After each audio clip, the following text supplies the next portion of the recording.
She was halfway through doing her lipstick when she said it. I'm going on a date tonight.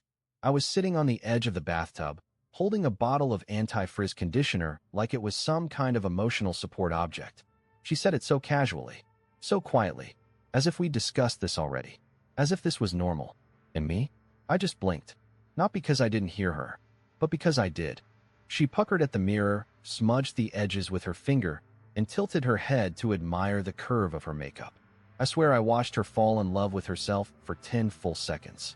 Like she was on the cover of some magazine titled, Wives Who Don't Ask, They Just Go. I was still in yesterday's shirt. Wrinkled. Sleeves stained with coffee I spilled when I tripped over her yoga mat. The same mat she said she was going to move. 2 weeks ago. You're what? I asked.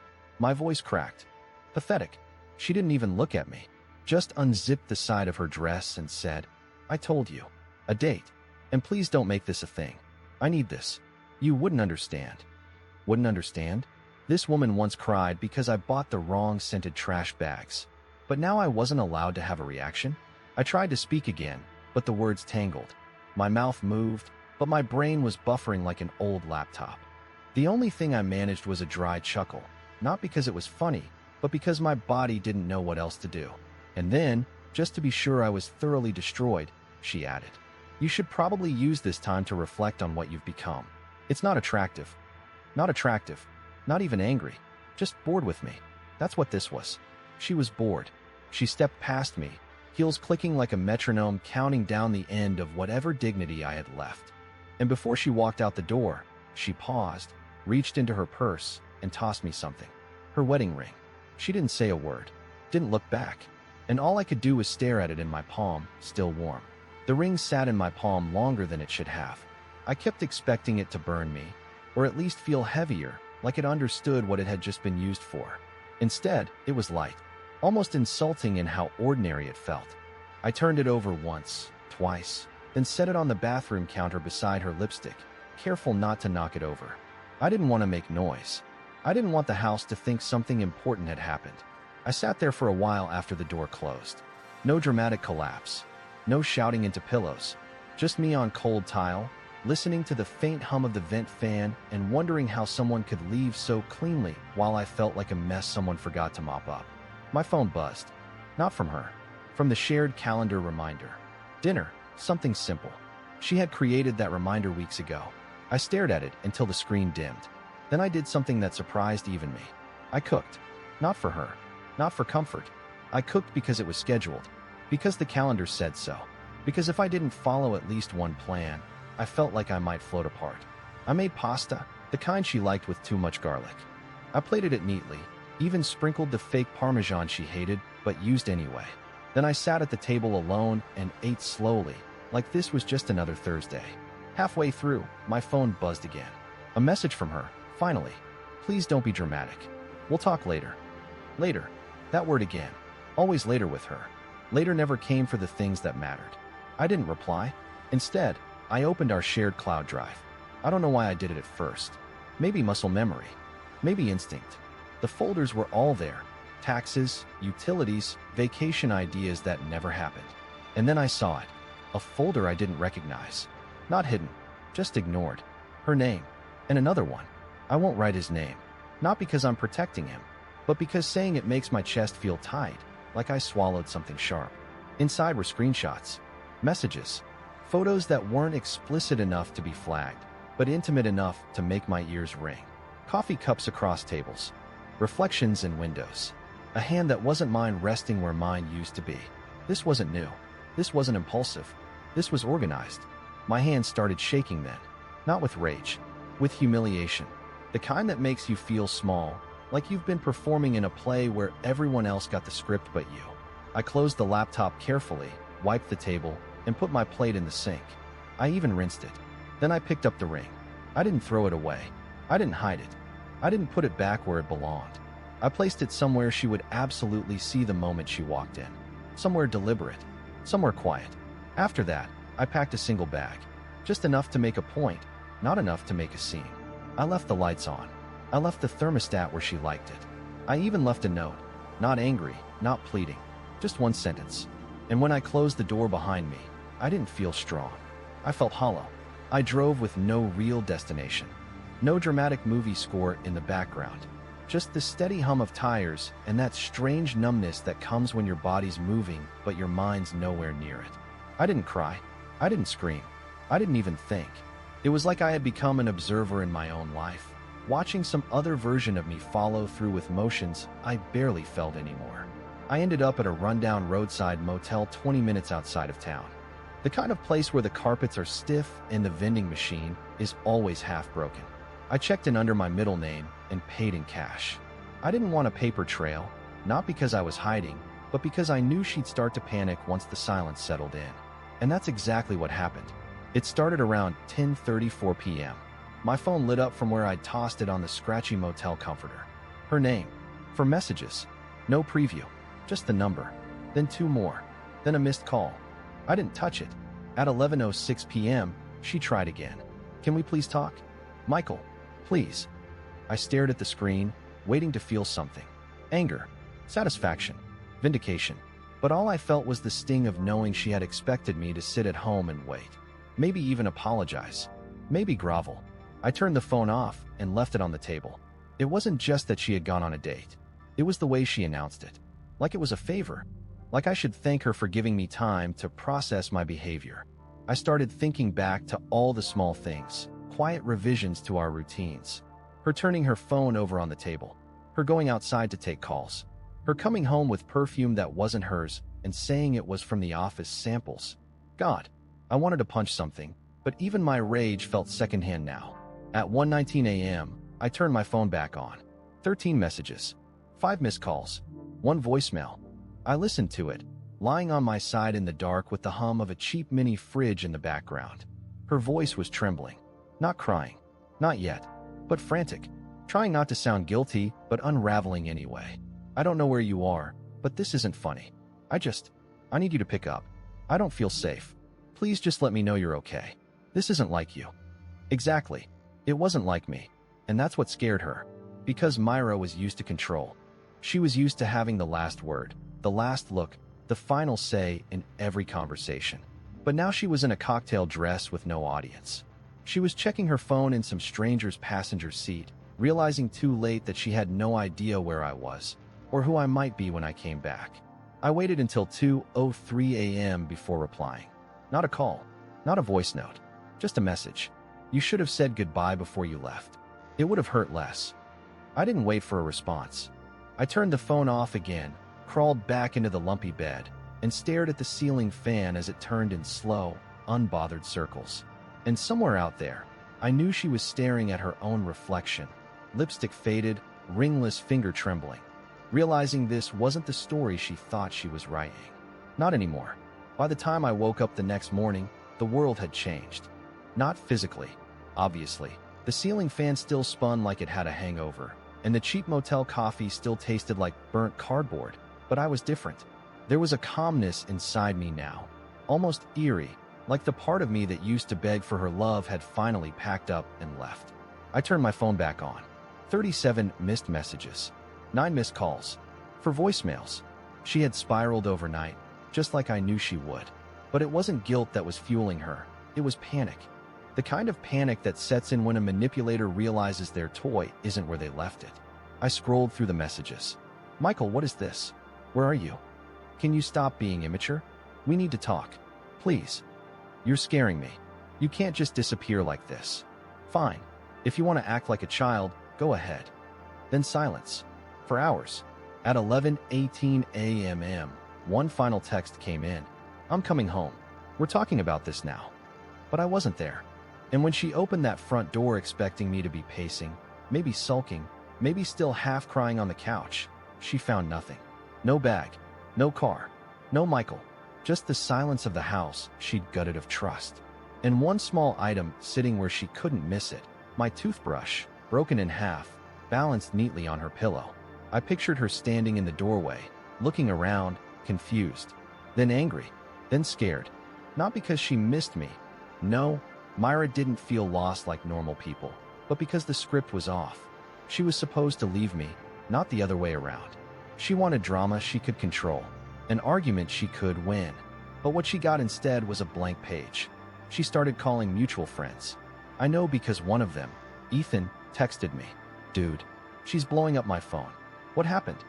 I didn't reply, because by that point, I was already 2 hours away, parked at a scenic overlook we used to visit when things were good. Back when she used to kiss me without thinking, and I used to believe it meant something. I watched the hills fade into winter gray and thought about all the lies I must have believed to end up here.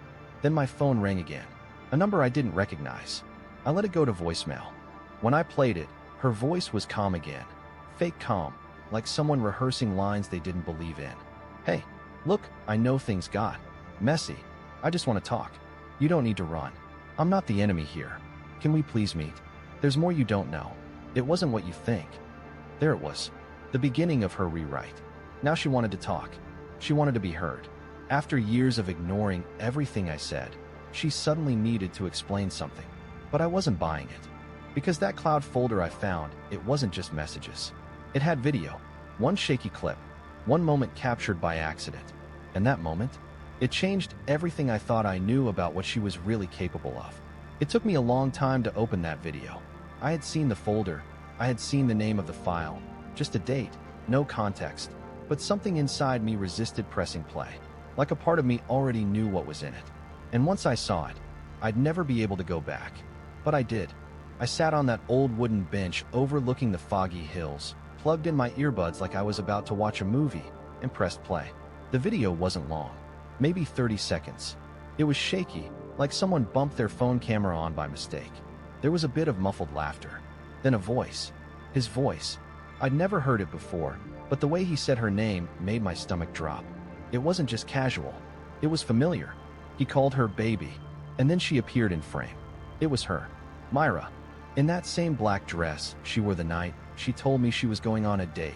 She didn't look drunk. She didn't look unsure. She looked alive, beaming, like someone who had finally gotten everything she wanted. She leaned in, kissed him, then whispered something right into the camera mic. He has no clue. Poor thing thinks I'm just tired of work. The video ended. No dramatic ending. No reveal. Just that, a stolen moment, a confirmation. And the death of my last thread of doubt. It wasn't a mistake. It wasn't emotional confusion. It was premeditated. I stared at my reflection in the phone's dark screen for a while, seeing someone I barely recognized. Hollow eyes. Pale face. The man who once planned anniversary dinners and surprise weekends away. The man she once said felt like home. He was gone. By the time I left that overlook, I knew what I needed to do. Not revenge. Not some public humiliation. Just clarity. Finality. The one thing she never gave me, and the only thing she was never ready to receive. At 4:03 p.m, I texted her. I saw the video. There was no typing indicator at first. For 3 full minutes, nothing.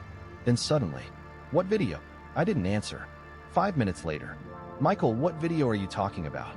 Then rapid fire. What the hell are you even doing? Where are you? Why are you acting like this? If this is about the other night, I can explain. Don't be dramatic. That video means nothing. It was stupid. Please just answer me. And finally, you weren't supposed to see that. There it was. The only honest thing she'd said in 2 days. I didn't reply.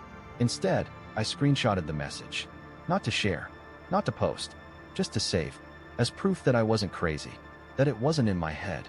I turned off my phone again, checked into a different hotel an hour away, and tossed my wedding band into a drawer beside the bed. I didn't sleep that night, but I also didn't feel pain anymore. She had cracked open the truth. Now she'd have to sit in the silence she created. But in the morning, something happened I didn't expect. She showed up in person. It was barely past 9 a.m. when I heard the knock. I hadn't told a soul where I was staying. Not friends, not family, definitely not her. But when I peeked through the grimy peephole of that cheap hotel door, there she was. Myra, arms crossed, sunglasses on, standing like she was still the one holding all the cards. I didn't open the door right away. I just watched her. She shifted her weight, checked her phone, sighed dramatically. She didn't look wrecked. Not yet. She looked annoyed, like I was the one making things difficult. Like this whole thing was just an overreaction. She knocked again. I opened the door. The look on her face when she saw me wasn't sadness. It was relief. The kind that made me sick to my stomach. Like she had expected me to vanish into the woods or crash my car into a tree, and now that I hadn't, she could resume the narrative. She could patch things up with a few hollow apologies, maybe some tears, and by tomorrow morning be back to uploading cute couple pics like none of this ever happened. She stepped forward. I didn't move. "Can we talk?" she said, her voice soft, rehearsed. I didn't answer. She glanced past me into the room. "Seriously, Michael, this isn't you. You're not like this." That's when it hit me. She wasn't there because she regretted cheating. She was there because she was losing her audience. Her script wasn't working. I had stopped being the background character in her drama, and now she was improvising without a cue card. I let her inside. She walked in like she owned the place, looked around like it offended her. "You're really staying here?" I sat on the edge of the bed and looked her in the eye. "You said I wasn't attractive anymore. Thought I'd start living like it." She flinched at that. Finally, she paced. Then she turned to face me and dropped the act for a second. "It wasn't supposed to be a big deal." My voice cracked when I said it, but I said it anyway. "You cheated on me." "I didn't sleep with him," she snapped. "Oh, so that makes the videos and the texts and the lies better? I'm supposed to thank you for the emotional fidelity?" She rolled her eyes. "Don't be dramatic." There it was again. That word. Dramatic. As if bleeding quietly was too inconvenient for her schedule. Then she switched tactics. Sat beside me. Put her hand on my shoulder like we were just discussing bills or weekend plans. "Michael, look, I made a mistake. I wasn't thinking clearly. I was angry. You never see me anymore, and I got lost in something stupid. But it didn't mean anything." I finally turned to her. "Then why'd you save it to a private folder?" Her silence was louder than any scream. She didn't have a response. Just a blank stare. Then a week, I don't know. That's when I stood up. Not to yell, not to threaten, just to move. I grabbed my bag, walked to the bathroom, and came back with the wedding ring. I didn't throw it. I didn't drop it. I just placed it gently in her open palm. "You can take this back now. It doesn't fit anymore." She stood frozen, staring down at the ring like it was a live grenade. Her hand trembled. Finally, her voice cracked. "So that's it?" "No," I said. "This was it. The moment you said you had a date. Everything after that was just confirmation." She tried again. "Please, Michael, can we just fix this?" I shook my head slowly. "I don't want to fix something you spent months breaking." For the first time, Myra looked small. Not like a villain, not like a manipulator. Just small. Like she didn't know what to do when the person she discarded stopped coming back. And then she said it. The thing that truly showed me she was never sorry. "You don't understand what it's like being with someone so passive all the time." I blinked. "So this is my fault." She opened her mouth, then closed it. And for once, she had nothing left to say. I walked her to the door, held it open, and as she stepped out, for the first time in our entire marriage, she looked scared. Because I wasn't begging her to stay, and I wasn't ever going to. I didn't watch her walk away. I didn't need to. I heard her hesitant steps echoed down the hallway, fading like a bad memory finally packing its bags. When the door clicked shut behind her, I didn't feel free. Not yet. What I felt was something colder, something heavier. Like grief, but not for her. For myself. For the man who stayed too long in a place where he wasn't seen, wasn't heard, wasn't chosen. I sat down and stared at the empty space where she'd just stood. My hand brushed the nightstand where her ring had sat before I handed it back. There was a dent in the wood I hadn't noticed before. Fitting, I thought. That's what she left me with, scratches in places no one looks. Damage that only shows up when you're quiet and still. I opened my phone. More texts. Now they were longer, more desperate, but dressed up in logic.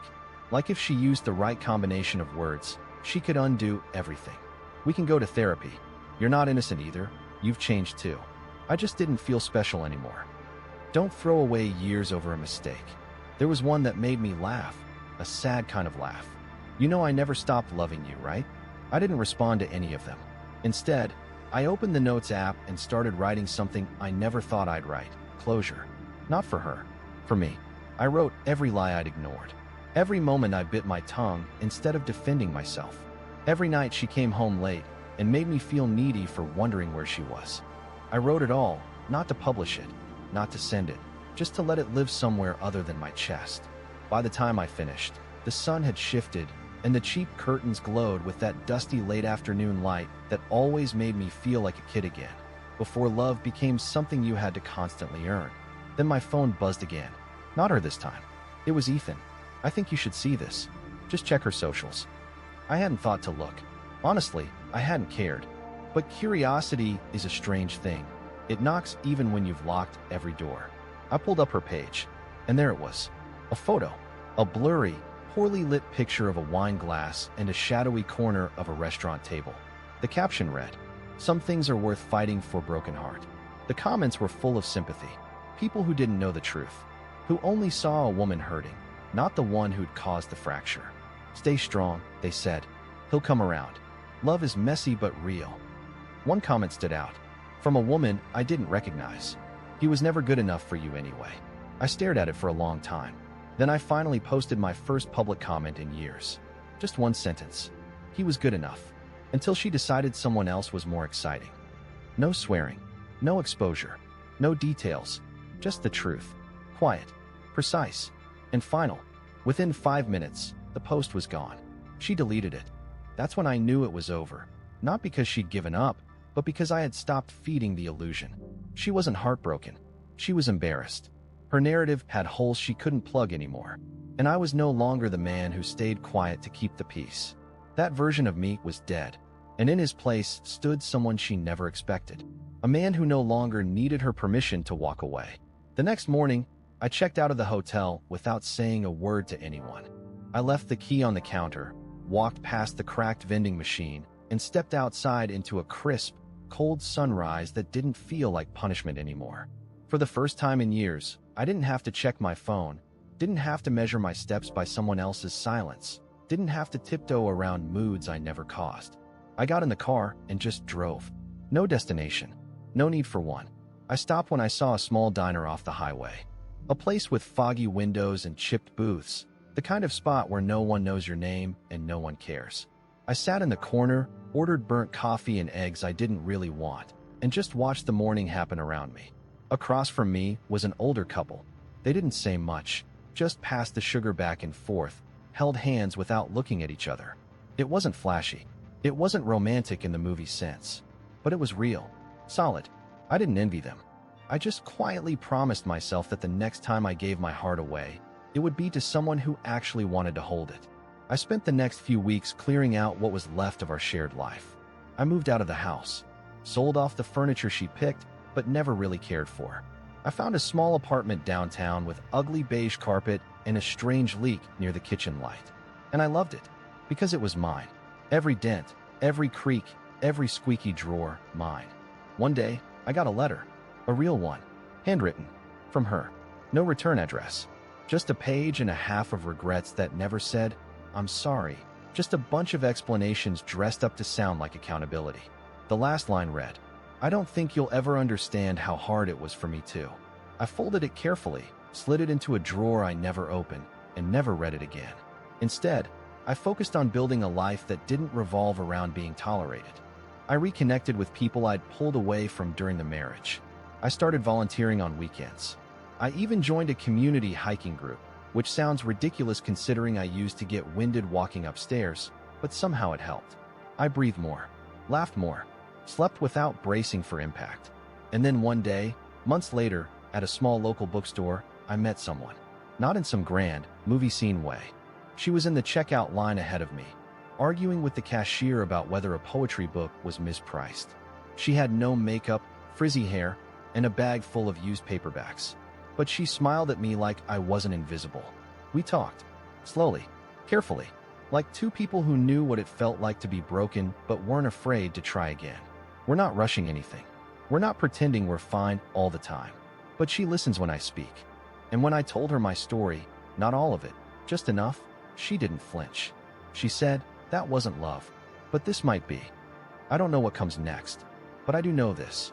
Myra taught me how it feels to be discarded, but life taught me how it feels to matter again. And I'm never going back to who I was before she left, because I like this version of me, the one who walked away, the one who healed, the one who gets to start over, louder, stronger, and finally, free."